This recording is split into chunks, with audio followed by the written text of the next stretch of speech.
Welcome to training program. Today we explain how to restrain the connection between the column and the foundation.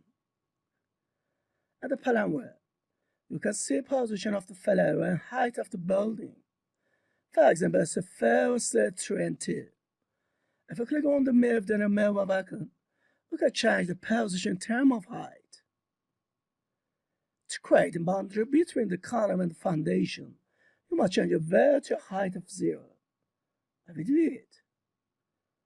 Then, in Assign menu, select Gen Command and Reconstraint. In Assign Reconstraint field, you can choose your own restraint, such as fixed panel and roller.